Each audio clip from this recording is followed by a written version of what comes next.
दोस्तों, आज हम लाइफ में जीने के लिए 12 रूल्स देखेंगे जो कि जॉर्डन पीटरसन ने अपनी best selling book 12 rules of life में बताए हैं। जॉर्डन एक बहुत ही फेमस पर्सनालिटी हैं और साइकोलॉजी के प्रोफेसर हैं टोरंटो यूनिवर्सिटी में। तो सबसे पहला रूल कहता है कि stand up straight with your shoulders back. ये रूल कहता है कि हमेशा सीधे खड़े रखो और अपने शोल्डर्स पीछे रखो, एक विनर की तरह। अगर हम एक डल पोस्चर के साथ खड़े होते हैं तो इससे हमें दुनिया वाले एक लूजर की तरह देखते हैं और फिर लोगों के रिएक्शन और उनकी बातों को हम एज अ फीडबैक लेने लगते हैं, जिससे हम खुद को एक लूजर समझने लगते हैं और फिर दोबारा से उस सेल्फ इमेज के साथ कंसिस्टेंट रहने के लिए हम अपने को औरों के सामने एक लूजर की तरह प्रेजेंट करते हैं और ये लूप चलता रहता है। इसलिए ऑथर बोलते हैं कि अगर हम अपनी बॉडी को स्ट्रेट और एक विनर की तरह लोगों को प्रेजेंट करते हैं तो वो हमें डिफरेंट तरीके से ट्रीट करेंगे, जिससे हमारी सेल्फ इमेज भी एक विनर की होगी। रूल 2 कहता है कि treat yourself like someone you are responsible for helping. ये रूल कहता है कि हमें खुद की भी उतनी ही केयर करनी चाहिए जितने की हम एक बच्चे की करेंगे। अगर हमारा कोई डॉग या कोई हमारा पेट बीमार हो जाता है और अगर उसे कोई डॉक्टर मेडिसिन रेकमेंड करता है तो हम में से मेजॉरिटी ऑफ लोग बिना कोई देरी करे उसी वक्त वो मेडिसिन खरीद कर अपने पेट को देंगे। लेकिन रिसर्च ये प्रूव कर चुकी है कि 33% लोगों को जब खुद कोई डॉक्टर मेडिसिन प्रिस्क्राइब करता है तो वो उसे यूज नहीं करते, जिसका मतलब है कि हम औरों की ज्यादा परवाह करते हैं जितनी की हम खुद की भी नहीं करते। रूल 3 आता है make friends with people who want the best for you. ये रूल कहता है कि उन्हीं से दोस्ती करो जो लोग बुरे वक्त में आपकी मदद करें। कंपनीज में ज्यादातर देखा गया है कि किसी अंडर अचीवर को एक हाई परफॉर्मिंग टीम में डाल दिया जाता है, ये सोचते हुए कि उस अंडर अचीवर की परफॉर्मेंस भी टीम में और लोगों की तरह इम्प्रूव हो जाएगी। मगर स्टडीज ये बार बार प्रूव कर चुकी है कि ज्यादातर केसेस में अंडर अचीवर की बुरी आदतें टीम को डिक्लाइन करती है, ना कि इम्प्रूव। इसलिए ऑथर कहते हैं कि अपने नए दोस्त बनाने के लिए हमें बहुत चूजी होना पड़ेगा। इसका मतलब ये नहीं है कि हम मतलबी हो गए हैं, क्योंकि हेल्प करना फ्रेंडशिप में दोनों तरफ से होता है। जब हम लो फील कर रहे होते हैं, डीमोटिवेटेड फील कर रहे होते हैं, तो हमारे दोस्त हमें मोटिवेट करेंगे और जब वो लो एनर्जी स्टेट में हैं, तो हमारा भी फर्ज बनता है कि हम उन्हें याद दिलवाएं कि उनमें बहुत कैपेबिलिटी है और वो किसी भी डिफिकल्ट स्टेज को पार कर सकते हैं। रूल 4 आता है compare yourself to who you were yesterday not with someone else. ये रूल कहता है कि अगर हमें लाइफ में प्रोग्रेस करनी है तो अपनी आज की परफॉर्मेंस को अपनी कल की परफॉर्मेंस के साथ कंपेयर करो, ना कि किसी और की परफॉर्मेंस के साथ। ऑथर बोलते हैं कि इस धरती में 7 बिलियन लोग हैं और बहुत सारे लोग आपसे आपकी ही फील्ड में अच्छे होंगे, और अगर हम अपने को औरों से कंपेयर करते हैं तो हर वक्त हमारे पास दुखी होने का रीजन होगा। फॉर एग्जाम्पल, अगर आप अपने को अपने दोस्तों के साथ कंपेयर करते हैं और देखते हैं कि आपके फ्रेंड्स आपसे बहुत ज्यादा फाइनेंशियली अच्छे हैं, तो आप अपने को एक कंप्लीट फेलियर मान सकते हो। लेकिन अगर आप अपने को देखो कि आपने पिछले साल के कंपैरेटिवली इस साल अपनी फैमिली के लिए बहुत कुछ किया, तो यही बात हमें बहुत पॉजिटिव एनर्जी दे सकती है। रूल 5 आता है do not let your children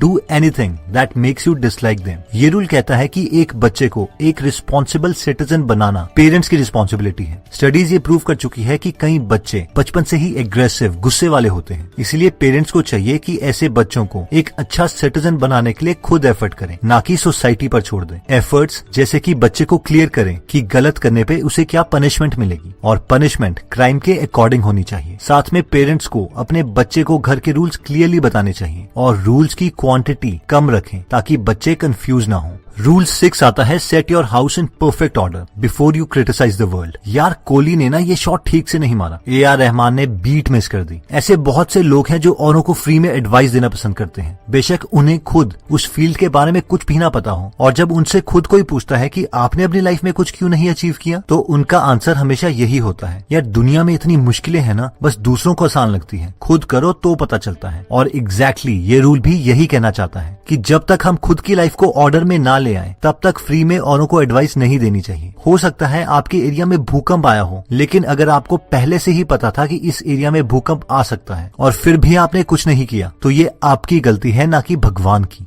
rule 7 कहता है कि एक मीनिंगफुल लाइफ जियो, ना कि सिर्फ अपनी खुशी के लिए। आपने ये बंदर की कहानी जरूर सुनी होगी। एक बार बंदर को पकड़ने के लिए एक डब्बे में एक बिस्किट रखा गया। इस डब्बे में होल था जिससे बंदर अंदर खाली हाथ तो डाल सकता था, लेकिन बिस्किट को पकड़कर बंद मुट्ठी बाहर नहीं निकाल सकता था। और ऐसा ही हुआ, जब बंदर ने वो बिस्किट पकड़ा तो बंद मुट्ठी के कारण उसका हाथ बाहर नहीं निकल रहा था, लेकिन उसने अपनी लालच की वजह से उस बिस्किट को नहीं छोड़ा और फाइनली शिकारी के जाल में पकड़ा गया। इस स्टोरी का मॉरल ये है कि हमें भी अपनी लाइफ में रूल सेट करने हैं एक डिग्निटी वाली लाइफ जीने के लिए। उन रूल्स को किसी इमीडिएट खुशी के लिए कुर्बान नहीं करना है। रूल 8 आता है टेल द ट्रूथ और एटलीस्ट डोंट लाई। ये रूल कहता है कि झूठ मत बोलो, खास करके खुद से। फॉर एग्जाम्पल, अगर आपने सोचा हुआ है कि आप फॉरेन में मैरिज करेंगे, आप बहुत ही शानदार पार्टी देंगे, सारे फ्रेंड्स को बुलाएंगे, ये एक अच्छा गोल है, लेकिन हो सकता है कि हम खुद को ही बेवकूफ बना रहे हों, क्योंकि हो सकता है कि फाइनेंशियली अभी तक हमने इतना ग्रो नहीं किया है कि हम ये सब अफोर्ड कर सकें। ऐसी कई चीजें हैं जहाँ पर हम रियलिटी जानने के बावजूद खुद को बेवकूफ बना रहे होते हैं। इसका मतलब ये नहीं है कि हमें बड़े गोल्स नहीं रखने हैं, बल्कि इसका मतलब यह है कि हमें रियलिस्टिक और फ्लेक्सिबल गोल्स रखने हैं। जैसे जैसे हम लाइफ में ग्रो करेंगे, हमारा दुनिया को देखने का नजरिया बदलेगा और हो सकता है हमारे गोल्स भी बदल जाए। इसलिए हमें एटलीस्ट खुद से झूठ नहीं बोलना है।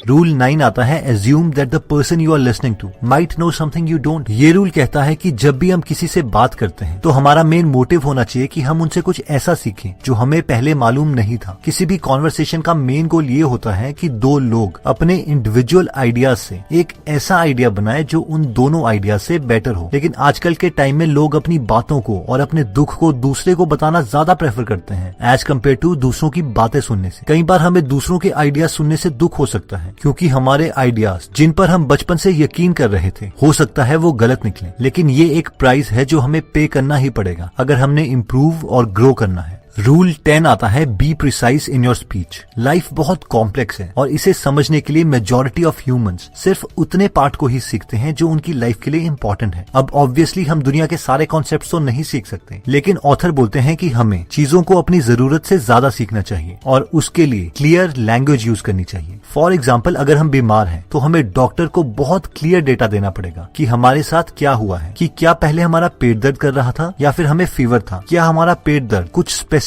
खाने के बाद हुआ और वो क्या चीज थी जो हमने खाई और पेट दर्द स्टार्ट हो गया, और वो क्या चीज थी जो हमने खाई। ज्यादातर बीमारियों को डॉक्टर्स इसीलिए डायग्नोज नहीं कर पाते क्योंकि पेशेंट्स उन्हें क्लियर डेटा ही प्रोवाइड नहीं करते। इसलिए ऑथर बोलते हैं कि इन इम्पोर्टेंट केसेस में हमें एकदम प्रिसाइज लैंग्वेज का इस्तेमाल करना चाहिए। रूल 11 आता है do not bother your children when they are skateboarding. इस रूल में बेसिकली ऑथर कहना चाहते हैं कि अपने लव्ड वंस को रिस्क के लिए प्रिपेयर करना एक ज्यादा बेटर ऑप्शन है एज कम्पेयर टू उन्हें वो रिस्की काम ही ना करने देने से, क्योंकि लाइफ में बहुत सारी चीजें हैं जो रिस्की हैं। इसके लिए मैं आपको अपनी लाइफ का एक पर्सनल एग्जांपल देना चाहता हूँ। अगर आपको याद होगा तो 2014 में हिमाचल प्रदेश मंडी डिस्ट्रिक्ट में 24 इंजीनियरिंग स्टूडेंट्स की पानी में डूबकर डेथ हो गई थी, क्योंकि वहां पर हाइड्रो प्लांट का टेररिस्ट गेट खोल दिया गया था और ये बात स्टूडेंट्स को पता नहीं थी। अब इस इंसिडेंट के बाद मैक्सिमम पेरेंट्स ने अपने बच्चों को बताया कि उन्हें पानी के पास कभी नहीं जाना है और इवन उनसे प्रोमिसेस ली गई कि वो ऐसा कभी नहीं करेंगे। लेकिन मेरे एक रिलेटिव ने, जो कि पहले इंडियन नेवी में थे, उन्होंने अपने लड़के को पहले स्विमिंग सिखाई और एक दिन उसे रिवर के पास ले जाके धक्का दे दिया, सिर्फ ये देखने के लिए कि वो ऐसी सिचुएशन में कैसे रिएक्ट करता है। और एज एक्सपेक्टेड वो आराम से तैरकर किनारे में आ गया। ये एक बहुत ही कैलकुलेटिव रिस्क था, क्योंकि मेरे रिलेटिव अपने लड़के के साथ थे और अगर वो पैनिक करता तो वो उसे बचा लेता। अब पॉइंट ये है कि हर पेरेंट्स अपने बच्चे को प्यार करते हैं, लेकिन बेटर ऑप्शन क्या है? अपने लव्ड वंस को रिस्क से एकदम दूर रखना, जबकि कभी न कभी उन्हें लाइफ में रिस्क आएंगे ही आएंगे, या फिर उन्हें रिस्क के लिए प्रिपेयर करना। रूल 12 आता है pet a cat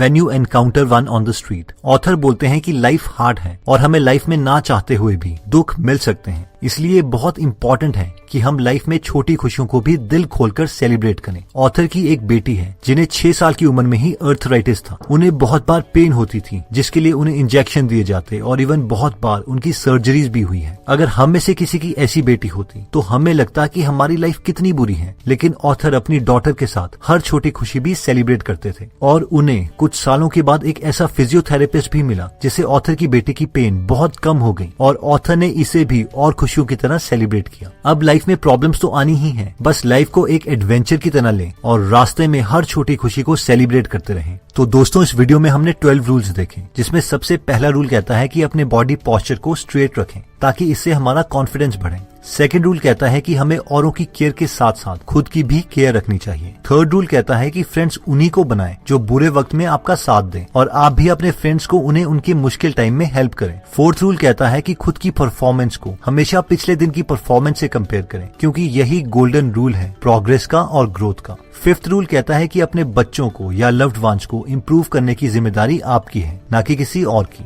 6th rule कहता है कि पहले खुद को इम्प्रूव करें, दुनिया को बाद में इम्प्रूव करना। 7th रूल कहता है कि अपनी डिग्निटी को मेंटेन रखने के लिए एक मीनिंगफुल लाइफ जियो, ना कि सिर्फ अपनी खुशी के लिए हर एक्शन लो। 8th रूल कहता है कि कोशिश करें कि किसी से झूठ ना बोलें, खास करके खुद से। 9th रूल कहता है कि जब दूसरे की बात सुनो तो ये सोचो कि उसे कुछ ऐसा पता है जो हमें नहीं पता, ताकि हम ग्रो और इम्प्रूव करते रहें। 10th रूल कहता है कि हमें अपनी फील्ड के अलावा और फील्ड्स के बारे में भी थोड़ी नॉलेज रखनी चाहिए और हमें खुद को एक्सप्रेस करने के लिए प्रिसाइज वर्ड्स यूज करने चाहिए। 11th रूल्स कहता है कि अपने लव्ड वंस को रिस्क के लिए प्रिपेयर करो, ना कि उन्हें रिस्क से दूर ले जाओ, क्योंकि रिस्क तो उनकी लाइफ में आने ही आने हैं। और फाइनली 12th रूल में हमने देखा था कि हर छोटी छोटी खुशियों को भी सेलिब्रेट करें। दोस्तों, इस बुक में और भी काफी इंटरेस्टिंग टिप्स